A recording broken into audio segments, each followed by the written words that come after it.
Tá valendo então, cara. É prazer meu, cara, estar com vocês. Estamos aqui, já é uma conversa eterna. A gente não vai tão cedo embora. E a gente está na batalha, a gente está achando que pode viver. Deus está conosco. E diante das convalescenças de doença que eu estou carregando atualmente, eu acho que ele não quer me levar, ele quer me dar uma nova missão na vida. Mas muito obrigado, João Dalmo, por estar participando, inclusive, com esse cara aí, cara, lá em São Paulo, Vanderlei Corrêa, gente fina demais, que eu tenho o prazer de chamar de Vandeco. Mas é isso, cara. Então, a situação cria cada vez mais assim, uma expectativa para o que nós vamos falar, que é o que nós sabemos fazer, que é o esporte. De uma maneira generalizada, se vocês quiserem, senão a gente deixa tudo de lado e fala só do futebol. É. Eu tenho poucas histórias com o Walter Santos, não são muito poucas, mas não tenho tanto que o João Dalmo tem. Mas eu vou começar com uma, porque essa é marcante. 1999, final do campeonato rondoniense, Ji-Paraná e Pinheiros de Rolim de Moura. Eu estava atuando pela Rádio Tropical, Walter Santos, Agdo Melo, na equipe da Rádio Caeri, que era comandada pelo J. Dalmo, que aqui está. Eis que Vanginaldo Dias, o Naldo Dias, me falou: Vanderlei, não posso ir nesse jogo da final. Você vai e você narra. E eu nunca tinha narrado um jogo, mas eu acompanhava, eu ficava treinando ali só e tal, e tal, e tal. E aí o João Dalmo falou assim: toma que o filho é seu. Eu não posso, você vai, você narra lá e tal. Tô com problema de garganta, alguma coisa aqui. Tinha um compromisso que ele não podia ir. Eu falei, e aí o Estelito da rádio falou: Vanderlei, vai lá e domina no peito e vai embora. Aí o Naldo falou assim: ó, cola no Walter, que ele fizer, você faz também. E vai embora. Só que o Walter foi o Walter Santos, foi o Agdo Melo e foi o Mira. O Clodomir, o nosso Mira, foi junto, que Deus o tenha também. É. E aí viajamos no mesmo ônibus, da Eucatura até Rolim de Moura. Chegamos em Rolim de Moura, ficamos no mesmo hotel e tudo junto. E eu colado neles ali, né? Não, o Walter falava assim: Vanderlei, dá aí uns R$10 pro Mira que ele deixa teu equipamento no jeitinho, você só vai falar e pronto, e beleza, né? E passando aquela tranquilidade, parecia um jogo de futebol, eu estreando e ele já, uma decisão de campeonato, eu estreando e ele ali capitão do time me dando tranquilidade, entendeu? Sabendo que eu poderia a qualquer momento disparar para um lado para o outro, ele me dando tranquilidade. Vai com calma. E era adversário, né? E você era adversário. Ou seja, adversário que eu estou sentindo é da outra rádio. Né? Isso. Eram as duas únicas rádios que estavam fazendo essa final. E aí, rapaz, para resumir a história, né? Eis que deu uma chuva e era uma cabine só no estádio Ângelo Cassol. Estava nossa Rádio Caeri, mais umas 10 ou 20 rádios do interior, de Ji-Paraná, de Rolim de Moura, de Cacoal, de Ouro Preto, rádio, aquele monte de gente, tudo embolado ali.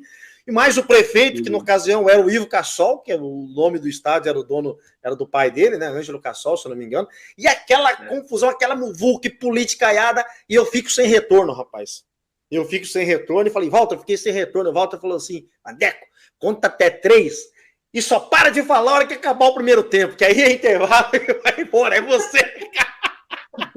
Cara, e assim, foi um negócio assim, foi um desespero, bateu um desespero, mas o professor aí me deu aquela tranquilidade na hora lá e graças a Deus deu tudo certo. Bate o desespero, na nossa profissão bate mesmo, e a gente tem que ser corajoso, acima de tudo, empregar essa palavra coragem e deixa o resto de lá. Aí sem retorno, cara. Eu lembro até hoje, minha estreia começou com retorno, falando com a tela, sumiu tudo, não tinha. Só recebi um SMS. Você está sem retorno, mas o teu som está chegando. Aí eu falei, o Walter falou: então não para de falar, vai embora. É uma jogada, especial. Fizemos isso várias vezes, Vanderlei. Verdade. O retorno não vinha, a gente sabia que estava sendo escutado dentro de Rondônia, no estado todo, e a gente então não deixava de falar. Afinal de contas, a equipe estava sempre completa, trabalhando, interior do estado, sem dar esse problema. Mas aí o Walter, Vanderlei, e o Walter, ele era assim, ele, quando ficava sem retorno, e às vezes também o som não estava chegando na rádio, mas ele continuava. Ele nunca parava. Ele narrava como se tivesse no rádio, não estava nem aí. Aí eu falava assim: Valtinho, não tá chegando o som lá na rádio. Não tem problema não, tá com pau. Ele largava a bola. Aí de vez em quando a rádio entrava lá, de repente saía, e ele nunca parava mesmo não. Então por isso que ele falou pra ti. Só para quando terminar o primeiro tempo. Mas foi. E aí depois as outras. Minhas outras interações com o Walter aí foi dentro de campo, nos campeonatos da Arlera ali, radialistas contra jornalistas, muitas histórias, pinguilite, e ficava aquele converseiro, aquela resenha depois, Chico Lemos, toda aquela galera, Águia do Melo, era um tempo muito bom. Estamos falando disso aí, início da década de 2000, né? Início de 2000 ali, os anos 2000, 99, 2000, que a gente começar a fazer esses embates entre radialistas e jornalistas e muitas festas e tal, e foi muito bom. O Walter Santos, ele circula em todos os ambientes, em todas as classes sociais, em todas as categorias, em todos os esportes, ele circula. Ele estava com um árbitro, acabava no outro dia, ele estava com o pessoal, era Araf ainda, hein, quando era Araf, ele estava lá com o pessoal da Araf, junto com o Becão. É o que você falou, ele tinha o respeito de todo mundo, não só das torcidas. Para onde o Walter ia com rádio, TV, não sei o quê, e eu saio, os caras conhecem o Walter Santos, é um negócio assim, fora de série. Pessoa muito boa de se lidar, o Walter Santos, né? E isso não deve ser fácil, né, Walter? Porque às vezes você tem que dar uma de surdo e de mudo, né, para conviver com todo mundo, né? Sim. Acima de tudo, trazendo um pouco de quê? Da honestidade, acima de quê? Aquela ética desportiva ou esportiva, como você queira. Mas, cara, eu vou aproveitar para dar uma resposta não minha, mas para eu ouvir com meus ouvidos, ouvir com meus próprios ouvidos, o cara dizia assim, numa entrevista, ou na tua Bandeirante, aí que tu andasse pela Bandeirante há muito tempo, e outra rádio, não sei se era Jovem Pan, um Rivelino, cara, um Rivelino falar de mim. Aí eu vou escutar, viu? Arrepiou, porque ele conversou, foi para Porto Velho, foi, taça, aquele 2014, quando a Taça Júlio Rimet rodou o Brasil. Sim, eu fui o representante da Confederação Brasileira de Futebol, através da federação, para representar e estar ao lado do Rivelino, que estava trazendo esse troféu para todos nós vermos, certo? Então, numa dessas rádios, sei lá por qual motivo eu estava escutando, que a gente sempre escuta, né, cara? A gente que é rádio, é viciado. Aí ele estava falando exatamente isso. Não vai pensar que o cobrão era eu, não. Lá tinha um cobrão, um cara chamado Walter Santos, quer dizer, ele debochou um pouquinho, né? Mas, de qualquer maneira, a patada tônica do futebol brasileiro, ele debochou um pouquinho. Lá tem um cara com o nome de Walter Santos, que é o cara, meu irmão. Eu vi ele falando isso numa entrevista, né? Que legal. E você lembra daquela passagem, Walter, que nós tínhamos um administrador da rádio, irmão Balduino, e que a dificuldade era muito grande para a gente manter o horário esportivo, viu, Vanderlei? Então, a gente comprava o horário. Não fala de dificuldade. E aí chegou um momento que não tinha mais patrocinador, rapaz, a gente não conseguia dinheiro para pagar a rádio. Aí chegamos para negociar com o irmão Balduino, eu, Walter Santos, Ribamar.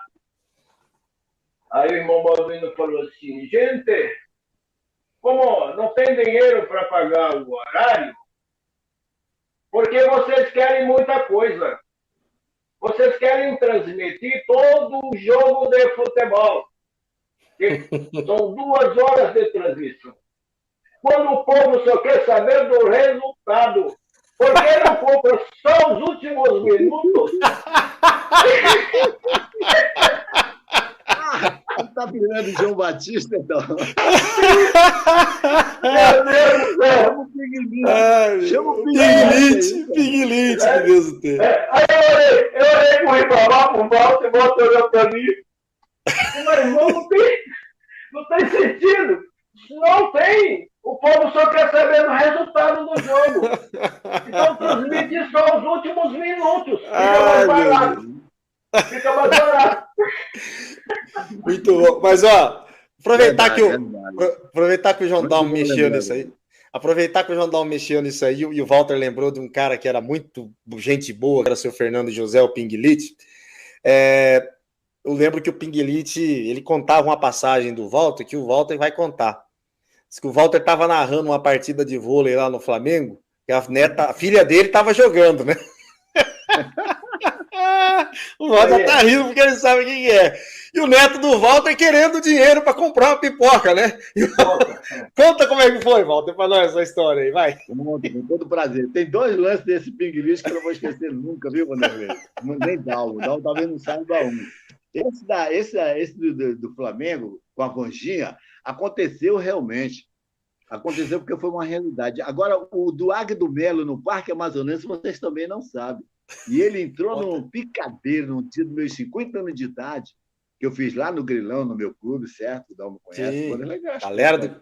Claro, joguei muita bola cara, lá, pô. E quando chegou a hora dele... Exatamente. Quando chegou a hora, porque eu chamei toda a imprensa para ir aos 50 anos de idade, né? Para me brincar, jogar a imprensa contra adversários, etc. E quando chegou a hora nesse picadeiro, depois eu conto da Vanginha, o que ele fez? Aí, agora vamos falar do nosso amigo. Ele começou contando essa história rapidamente. Eu, no Parque Amazonense, para transmitir a seleção, certo? Amazonas e... Era nós e Amazonas, ou Amazonas e Rondônia. Eu sei que eu estava lá em cima e perturbado. E o Agdo Melo aperreado por aqui para passar para dentro de campo, porque as mangueiras estavam na época de manga. E caíam assim, estupidamente, estava chovendo. Aí, cara, eu disse, João Dalmo de novo? Agdo Melo, vamos lá, cara, porque está quase na hora de começar o jogo. Não, peraí que está faltando pouca coisa aqui para não dar passagem por aqui. Esse é o pinguilite no picadeiro, hein, do Grilão falando. Aí, cara, em determinados momentos, poxa, o Agdo Melo, eu vou entrar no jogo porque não está dando, eu estou precisando dos 2 clubes, dos 2 times, etc. Aí disse, não, agora que complicou mesmo, Walter, porque caiu uma manga na minha cabeça, rapaz. O Grilão veio abaixo, que acabou de cair uma manga na minha cabeça. Olha o que o Agdo falou. Ele inventando. O Fernando José. Terrível. E da neném e da minha filha foi o seguinte: as 2 maiores rivais do voleibol rondoniense era exatamente Barão de Solimões e Auxiliadora, jogos escolares rondonienses. Joé. Vanderlei não cansa de rir, né? Aí, cara, eu lá, atenção, tomou uma café, para o saque de tênis, jogador da faixa, não teve defesa a ponto. Ela entrou com 13-2 para o Barão e saiu com 15-13. Para acreditar é difícil. Mas foi a verdade. Só que quando terminou esses 15-13, o jogo era de 15, né? As partidas, os 7 eram de 15, aí 15-13, e ela no saque, não saiu do saque, cara. Impressionante. O que acontece? Acontece que naquela emoção toda ela sai no pique. Nós tínhamos assim, tipo uma arquibancadazinha lá em cima, que é onde a gente transmitia os jogos. Aí ela subiu as escadarias, papai, me dê dinheiro para tomar refresco, tá, pai, isso, aquilo. Daí eu vou, puxo, 10 pau, toma, gasta 5, mas traz o troco. Isso não há, meu irmão. O microfone na mão. Ai, meu Deus. Toma 10, gasta 5 e mas traz o troco. Todo mundo que não decorasse isso, cara. Meu Deus do céu. Então, eu agradeço muito a vocês pela minha participação no programa, tá? Vocês são parte da minha vida, vocês sabem disso. Vocês são parte da minha vida, principalmente esse caboclinho aqui. Quando ele está um pouco distante, a distância nos separa e sempre dá aquela, né? Aquela descarga. Não é como esse aqui, correria, né, Val? meus pés e eu agarrado nos pés dele. Uma boa noite para vocês e contem comigo a hora que vocês precisarem. Valeu, garotos. Valeu, Valtinho.